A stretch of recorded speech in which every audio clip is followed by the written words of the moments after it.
Tantor Audio, a division of Recorded Books, presents Hunter's Descent by Lise Mactague. Narrated by Lori Prince. Chapter 1. Malice struggled forward, her hands groping through the darkness. She reached toward something, but what, she didn't know. Pale hands clamped down around her wrists. The skin sloughed off the unyielding digits in chunks. They pulled at her, but she resisted, trying to dig her heels into the hard ground. She knew where this led. She didn't want to move ahead anymore. Tears prickled at her eyelids, then rolled down her face. "Mal," a soft voice said. It stretched out her name, the syllable becoming something dark and malevolent. It was definitely not how Ruri said it. "Mal," it said again. She yanked back on the hands that were pulling her forward inch by inch. "Did you miss me?" Stiletto's face filled her vision, a crazed grin spreading from ear to ear. Her skin was chalky and so dry it had cracked, revealing something dark and moist beneath. Malice tried to scream, but all that came out of her mouth was a pitiful moan. Hands grabbed her upper arms. In vain, Malice tried to shake them off. Stiletto couldn't be stopped. She wouldn't be stopped. Malice raised both hands to strike, depending on every ounce of extra strength her altered physiology afforded her. "Holy crap!" Ruri threw herself to the bed as Mary Alice's open hand knifed through the air where her head had been a second before. "Oh no," Mary Alice said. The words were stupid. She knew that. But there was nothing else to say as her world coalesced around her. The loft was bright, lit by the winter sun through the loft's row of windows. She blinked, trying to get her eyes to adjust to something other than impenetrable darkness. "Are you back?" "I think so." Mary Alice shook her head, then looked down at her hands. "Did I hit you?" "Not for lack of trying." "Oh." She pulled in a deep breath, centering herself in the moment and allowing the last of the dream to slide away. If it's a dream, why does it feel so real? Why can you remember it so clearly? Stiletto is gone. She can't hurt anyone anymore. You saw to that. Warm arms wrapped around her shoulders, and Ruri pulled her close. "Bad dream again?" Mary Alice nodded. "That's the third time this week. Maybe you should find a therapist to talk to. Or a shaman." "No." Mary Alice shook her head with as much emphasis as she could muster. "No religion. Of any kind." Shrinks were far worse than priests in her estimation. Both peddled a sad sack of tricks, none of which would help her. Sleeping after a run was supposed to be the cure. She'd been trying to work herself to exhaustion over the past few weeks. The dream didn't come when she was so tired she was ready to fall over, but no longer, it seemed. Ruri helped. She wrapped her hands around her lover's forearms and held her in place, taking comfort in the feel of Ruri's skin warm against her own. How quickly she'd learned to rely on the strength that Ruri loaned her without thinking about it. Her golden wolf woman made it easy. But what would happen if that crutch went away? Am I in love with her? It wasn't the first time the question had crawled through her brain. It had a tendency to crop up at the most inopportune times. She squeezed her eyes shut, not wanting to examine any of the thoughts more closely. Why can't I just relax and take what she's offering me? Lord knew. She wanted to. "Do you want to talk to me about it?" Ruri nuzzled her face down into the crook of her neck. "There's nothing to talk about. I was trying to get through the dark, but there was something awful in there with me." Her subconscious wasn't exactly subtle. Mary Alice didn't have to dig too deeply for the root of her nighttime restlessness. It was ironic. Killing Stiletto was supposed to bring her some peace of mind. Instead, here she was trying to pull herself together after yet another night of fractured sleep. For all intents and purposes, the woman had disappeared off the face of the earth. Uncle Ralph had seen to it. The fiery ambulance wreck had been a bit of an overkill as far as Mary Alice was concerned. But when it came to her handler, she had long since ceased being surprised by the lengths he would go to keep their existence a secret. No hint of the hunters, one of the U.S. Army's elite monster-hunting soldiers, could make its way to civilians, not even to those who might mourn them. "It's fine. I'm fine." She tried to push Rory's arms away gently, but Rory tightened her arms, holding her tight. A spiteful buzz on her bedside pulled her out of Rory's comforting arms. "Now what?" Mary Alice reached over and snagged the phone. She froze as soon as she saw the laughing death's head on the display. She angled it so Rory could see it. "Uncle Ralph." She took a deep breath and drew her thumb across the screen. "What do you want?" Even if Rory hadn't seen the phone screen, she still would have known Uncle Ralph was on the other line. No one else could bring such unhappiness to Mal. Anxiety flowed off her in a spiky wave. Contact from Mal's government handler usually meant a major disruption to the fragile routine they'd started. Rory had only met the man once. She made sure never to come under his eye again. If he found out that a Wolven was carrying on a relationship with one of the hunters designed to wipe them out, it would go badly for Mal. And yet, every time he called, Mal picked up the phone and went right back to work. "I hear you." Mal's normally expressive voice was flat. "Yes. No. I'll need a couple days." She paused, waiting for Uncle Ralph's response. As hard as Rory tried to listen in, she couldn't quite make out what Ralph's response was. Her wolf might have had a better chance of it, but her human ears weren't quite up to the task. She hoped he was merely checking in, but she suspected it was another job. They'd had scarcely a moment to rest these past few months, and she'd hoped they might have a few days just the two of them. Now that didn't seem likely. The strain was starting to show. Mal had barely touched her latest sculpture. It hadn't been difficult to figure out that the artworks her mate created were as much therapy as they were cover. She got out of bed and pulled a loose robe around her naked body. There was no point in waiting around if she couldn't listen to both sides of the conversation. Her stomach rumbled, an artifact of their long run only a few hours before. Rory puttered around the kitchen, pulling together a warm breakfast of scrambled eggs and ham. Mostly ham for her, with only a few spoonfuls of eggs. She made sure the ham didn't come in contact with Mal's breakfast. The hunter refused to eat meat, though Rory had seen her nostrils flare on more than one occasion when she'd had a particularly rare cut of steak. Mal Nolan. Even after living with her for months, Rory felt like she'd only scratched the surface when it came to her enigmatic mate. Oh, she was attentive and warm, but always at a remove. So often when they were together, her eyes gazed at something deep inside her own mind. Mal wasn't quite distant, but neither was she completely present. That wasn't how it was supposed to be. Mated pairs practically lived in each other's pockets.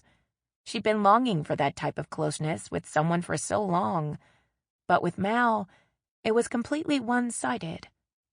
She had to feel the bond. How could she not? Mal blazed like a beacon on her internal landscape. Rory would never lose her. It wasn't remotely possible. But if Rory was gone, would Mal notice? She poked at her half-eaten slab of ham and sighed. The clatter of a plate against the granite of the kitchen island pulled Rory out of her funk. Mal sat across from her. She nodded her thanks for the eggs before scooping up a big bite. Rory stared at her, using the weight of her gaze to push Mal into talking about her conversation with Ralph. Watching Mal was never a chore. Her dark hair was loose at the moment, a state it was almost never in. It fell forward, brushing the tops of her shoulders and conveniently obscuring chocolate-brown eyes that Rory never tired of looking into. "Uncle Ralph has a new assignment for me," Mal finally said. "I'm going to go away for a few days. I don't know how long exactly. You'll stay behind to keep an eye on Cassidy." No way, this isn't happening. How could Mal even suggest such a thing? A knot expanded in Rory's chest, driving breath from her lungs and keeping her from pulling a full breath. The wolf bristled beneath her skin, and she had to relax her mouth after her lips peeled away from her teeth. Ruri drew herself away from the wolf, maintaining enough mental separation to keep her from forcing the shift into wolf form. The wolf resisted her efforts, trying to muscle her way into Rory's body. Her muscles trembled on the edge of cramping, just short of initiating the transition. It was a testament to how worked up the wolf was that it was this difficult to resist her, even with the full moon still a few days away. "This won't work," Rory tried to tell the wolf. "I have to talk to her, convince her this isn't the way." The wolf paced within her, not content to listen to her words, not when it meant their mate would be far from them. "Let go." All at once, the wolf stopped fighting. Rory looked down. Mal had leaned across the table and had her hand wrapped around Rory's arm. The wolf quieted at her touch, and Rory took advantage of the lull. She sat up straight while watching Mal closely. She had no doubt that her eyes glowed the brilliant gold that betrayed how close she'd come to shifting. Well, let them glow. Mal needed to know that what she'd just tried to propose had no chance of succeeding. "I don't think so," Rory said. "There's no way in hell." "It's not up for discussion." Mal let go of her arm and looked back down at her plate. She scooped some eggs onto her fork, but didn't lift them to her mouth. "You may not think so, but I go where you go. You're not leaving me behind." The wolf shifted restlessly within her. They were in complete agreement. "I can't take you with me on assignment. You know that." "I don't see why not. I've gone with you on other hunts." "That's different." Mal placed the fork carefully back down on the plate. "There are all sorts of people here. Where I'm going is much less populated." "And where is that exactly?" Mal cut her a sideways glance, then turned her gaze back to her plate. "Wisconsin." "Wisconsin? There are still people in Wisconsin?" Rory shook her head. "Why on earth would you go there?" "It's part of my territory. I do venture outside of Chicago, you know. I'm responsible for a large chunk of territory." "Then why haven't you been out there before?" "I have. Only not recently. Smaller incidents are handled by black ops squads. There doesn't tend to be a large concentration of supras outside of large population centers. Your people don't like to be far from food sources." "They're not my people." The denial was automatic, but true. Her people had disappeared after Dean was killed. Her alpha had held their pack together, and though most of them now acknowledged Cassidy as alpha, she wasn't included. The kicker was that most of that was Mal's fault. Maybe not directly. She doubted Mal had set out to be her mate. "How nice would that be?" a small voice in the back of her head asked. The wolf whined in agreement, and sorrow washed through them, carrying away the words she'd been planning to say. Mal shrugged. "Either way, the point is, I don't often leave the city, but it happens. Something's going down in the North Woods. I need to look into it. You need to stay behind." "Don't tell me what I need." Rory struggled to keep the fury from her voice. Despite her best efforts, heat still colored the edges, enough that Mal glanced her way. An eyebrow raised. "What I need is you," she wanted to say, to scream until Mal finally understood. "You can't leave me here." "What's to stop me?" Does she even realize how cruel her words are? Rory looked out the front window, not really seeing the lines of gray concrete that stretched out in front of them. She must not, Rory decided. She can't. "I can follow you to the ends of the earth. I will follow you to the ends of the earth. You can't stop me." It wasn't a threat. It was a simple statement of fact. "Someone needs to keep an eye on Cassidy." The shift in tactics wasn't unexpected, and Rory almost smiled. This was a much easier argument to overcome. "Your sister doesn't want or need an eye kept on her. She has 24 wolven at her back. If anyone needs someone at their back, it's you." Mal took a breath to respond, but Rory refused to yield her advantage. "How pissed off do you think Cass will be when she finds out you set me to watch over her?" "Pissed," The response was quiet. Mal gnawed at her lower lip. You know it, and you know I'm coming with you. I'll think about it. Think about it all you want. Ruri pulled her robe more snugly around her. It doesn't change the fact that I'm coming along. You can't order me around. You're not my alpha, you're my... She stopped before saying mate. Mal got nervous when she used the word, though she didn't understand why. Girlfriend. Mal sighed deeply. You're my girlfriend, and I don't own you. No, you don't.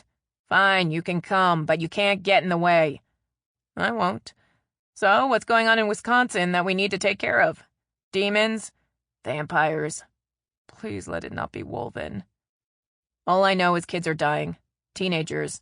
5 of them so far, and no one knows why. No one there knows, or your people don't know? Both. Uncle Ralph has no idea what's going on, but he doesn't think it's normal. So I get to check it out and see if it's related to supra activity. Were there injuries? I don't think so. He's going to send me the dossier. We'll get the details then. All right. No injuries means it was unlikely Wolven were involved. Wolven kills tended to be messy, especially for ones newly turned. So there was that. The woods sounded nice, and her wolf enjoyed the snow. She'd wanted time with just the 2 of them. Maybe this was it. Chapter 2. The loft seemed empty when they got back from picking up supplies for their trip. Mary Alice closed her eyes and extended her senses, feeling her way for anything different, out of place. Nothing registered. Of all the changes the government's program had wreaked upon her body, that was the strangest. Heightened senses and increased strength and endurance all made sense for someone in her position. But her other gifts weren't so obviously helpful. Even the lab-coated ghouls who'd created them hadn't been aware of all the abilities her cohort would end up with. She'd been trained on some, but others had been left for the hunters to figure out on their own. This extra sense of touch was one of the latter. Sometimes it felt like she was mapping an area on her skin, or at least that was the best way she had of explaining it. But there were no suspicious itches or dead spots that would indicate her home had been penetrated. She tossed her keys into the small bowl on the kitchen island. The burner phone she used for work sat in its cradle next to the bowl. It was dark, without the blinking light that would indicate she had a message. We need to leave soon, she said. Pack what you'll need for a few days. That won't be hard. Ruri shook her head slightly and headed for the bedroom. She'd shown up those months previous with her possessions in one small duffel bag, and had only added a few items since then. Her stuff took up 1.5 drawers in Mary Alice's dresser. Mary Alice watched after her for a moment. She'd been withdrawn since their argument.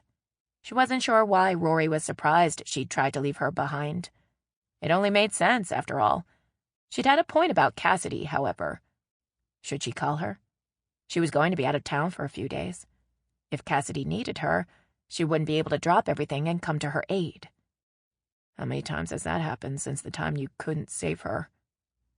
Ignoring the voice in her head, Mary Alice pulled out her phone and swiped her thumb across the screen. Her contact list held 2 numbers, one for her sister and one for her mother. Ruri didn't have a phone and had ignored all her hints that she might want one. Her finger hesitated over the 2 contacts for a moment. Then she stabbed down at Cassidy's name. The phone rang and rang. Before the events this past Halloween, it would have been beyond imagining that Cassidy would be without her phone. Things were different now. Cassidy was different now. They were only a few days out from the next full moon. She could easily be in wolf form, out with her pack at that very moment. The sun was above the horizon, its winter-week rays barely penetrating the frosted glass of the loft's windows. Surely her sister wouldn't be so silly as to be on a run at this time of morning. Hello, Mary. If Cassidy's voice had been any more neutral, Mary Alice might have mistaken her for a robot. Cass. Mary Alice smiled wide, desperately trying to inject some warmth into her tone. Hi. How are you? I'm fine, Cassidy said wearily. What's up? Nothing much. Have you talked to Mom since Christmas? No. Did you call to tell me to call her? Well, no. Cassidy broke in before she could finish. Good, because I don't need another lecture about missing out on family stuff since I'm not going to visit her for Easter break. I wasn't going to lecture. It's not like I'm not busy here. There's a lot of shit to handle running your very own pack of wolven, you know. I know that, so I don't need to hear about how I'm letting the family down. I'm keeping my new family together, no matter what happens or who comes sniffing around. Sniffing around? I may be young and new to being alpha, but I'm not an idiot. I know when someone's messing with me. Enough was enough. If Mary Alice let this go on much longer, Cassidy was liable to work herself into a froth, then hang up. Cassidy. Her sister didn't seem to hear her and kept on ranting. Cassidy. Cassidy. Cassidy. She kept her voice steady, making sure not to raise it. Yelling at her would only put her in a worse mood, which wouldn't help anything. Maybe it was good she wouldn't have to try to set Rory on watching her. As if the thought had summoned her, Rory stuck her head around one of the dividers that served for walls in her home. Mary Alice smiled faintly at her as she continued to repeat Cassidy's name. Her girlfriend certainly was easy on the eyes. The way her honey blonde hair, barely long enough to touch the top of her shoulders, glowed even without the benefit of the sun's rays made her want to dig her hands through it. Amber eyes caught the light and flashed a hint of gold back at her, and an answering smile hovered around the corner of her mouth. Rory's jawbone demanded Mary Alice assault it with kisses, and the barely perceptible pulse along the column of her throat was almost impossible to resist. Mary Alice wanted to cover it with her mouth and nibble on the supple flesh until Rory moaned in her ear. With a start, she realized there was no sound at the other end of the line. "Are you quite done?" Cassidy asked dryly. Yes." "Is Rory there?" Laughter lurked along the edges of Cassidy's tone. Try as she might, Mary Alice couldn't find it in herself to be offended. "Maybe." Cassidy barked out a laugh. "Now that I have your attention," Mary Alice said, choosing to ignore her sister's amusement, "I'm heading out of town for a few days." "For work?" All traces of amusement were gone now, as they always were when Cassidy had to confront the reality of her sister's job as a hunter. "Yes. What's this about you being messed with?" "Oh, that," Cassidy sighed. "It's nothing. Just some probing to see if I'm strong enough to hold on to my pack. Or so I've been told."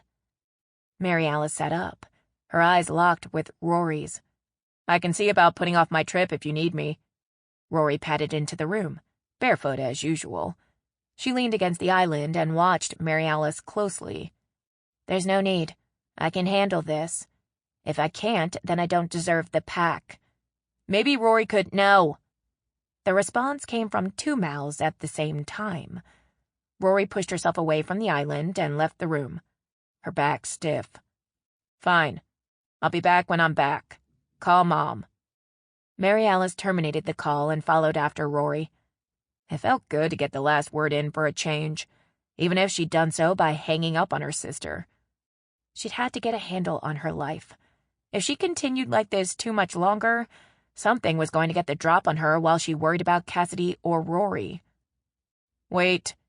She reached out for Rory's hand, but missed when her girlfriend twitched it away. "Why should I wait?" Rory spun around and continued walking backward.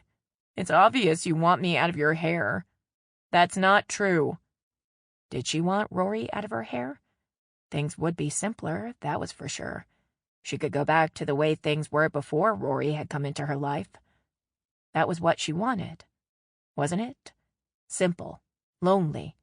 That's what waited for her without Rory. "I do want you. How can you ask me to stay away from you, then?" Unshed tears trembled in Rory's eyes. Sorrow reached up and grabbed her by the throat. Mary Alice swallowed hard, but couldn't force out the words she wanted to say. "I mean it. Literally, how can you ask me?" Rory lifted her arms to cradle the back of her own head. You shouldn't be able to. You shouldn't even be able to think it. We're mates, Mal. You are my mate. Her voice trembled as she bit the end of each word. How can you not know what that means? Mal. The nickname hung between them. No one else called her that. It was Rory's name for her. No one else shared it. The single syllable was almost unbearably intimate, hanging between them as a symbol of everything she would lose when her time with Rory came to an end. I'm not. The words were raw, squeezed around the bundle of razor blades taking up residence in her vocal cords. I can't be your mate. Oh, God, but that hurt to say. But no matter how much it hurt, it was true. Mary Alice swallowed and was surprised not to taste blood. Rory bent forward as if Mary had just buried her fist in her belly. When she looked up, her face was wet. You are, she whispered. You will always be. Woven mate for life. Rory, Mary Alice said quietly. She reached out and scrubbed tears from Rory's cheek with her thumb. I care for you, a lot, but I can't be your mate. I'm not woven. I'm not fit to be anyone's partner.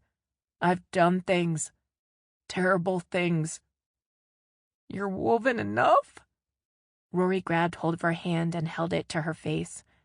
The tears continued unabated. I can feel it. My wolf can feel it. You have to let yourself feel it. I would love nothing better, but you're not safe around me. No one is. Safety is an illusion. You aren't. I don't deserve what you're offering me. Mary Alice pulled her hand back. She turned away, biting down on the inside of her lip hard enough for flesh to crunch between her teeth and hot blood to bathe her tongue. If she really cared for Rory, she would say something to drive her away, but as much as she wanted to, as much as she believed it was the right thing to do, the words wouldn't come. I don't deserve you, was all she could say in a broken whisper. Rory wrapped warm arms around her. They felt so good, and Mary Alice longed to let herself relax into the refuge they promised, but she couldn't. Tell me, Rory whispered in her ear. Tell me what's got you so wound up, what you've been hiding from me since that night. I can't. Rory would never look at her the same way again if she knew. Mary Alice could not handle seeing the love Rory felt for her turn to hatred, or worse yet, disappointment. The woven put so much stock in pack, in family. Stiletto hadn't been family, but she was a compatriot, a sister in arms.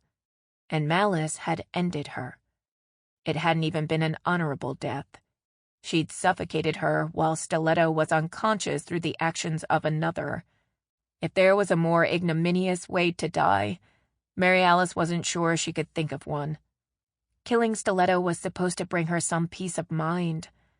Instead, Malice couldn't get her out of her head. When Rory left her, her isolation would be complete. She would be left all alone with her ghosts, and her squad mate would lead the pack. What did you expect after killing Stiletto? Puppy dogs and rainbows? She shook her head in a vain attempt to silence her own mocking question. Rory didn't push it. She simply held Mary Alice against her until the tears stopped flowing. It was times like this when she thought she might be able to love the woven, and that only made Rory even more dangerous. That email from Uncle Ralph is probably in my inbox. With infinite care, Mary Alice extricated herself from Rory's embrace. I need to get the logistics nailed down so we can get out of here. Rory squeezed her closer for a moment, then let her go. You have to talk to me sooner or later, she said. Mary Alice lifted one shoulder in non-committal response. It was unlikely. And right now what she really needed was to be alone to gather herself and try to figure out what she was going to do with this whole mess. She made her way to the living area to pull up her email. The exposed beams overhead provided something to stare through while her mind wandered, not seeing the screen of her laptop. toenails clicking against concrete. Sample complete. Ready to continue?